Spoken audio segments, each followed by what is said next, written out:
આજે આપણા લોકલાડીલા મંત્રી શ્રી સૌરભજી ઠાકોર જે ખેડૂતોના હિત માટે તેઓ ચૂંટાવીને આવ્યા છે, લોકોએ તેમના ઉપર વિશ્વાસ મૂક્યો છે અને તેઓને પણ વિશ્વાસ હતો કે આપણી ભારતીય જનતા પાર્ટી છે એક મજબૂત છે અને આપણા ખેડૂતોના હિત માટે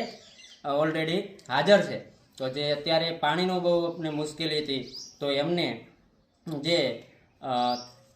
30 એપ્રિલ સુધી પાણી ચાલશે કન્ટિન્યુટી, અને એમને જે રજૂઆત કરી અને એમની રજૂઆત સ્વીકારવામાં આવી તે બદલ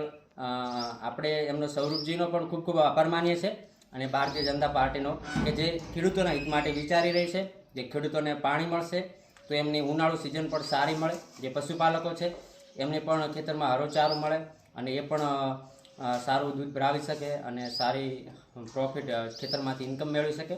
એમના માટે જે ખેડૂતોના હિત માટે વિચાર્યું છે એ બદલ એમનો જે સૌરભજી ઠાકોર છે અને ભારતીય જનતા પાર્ટીનો ખૂબ ખૂબ આભાર.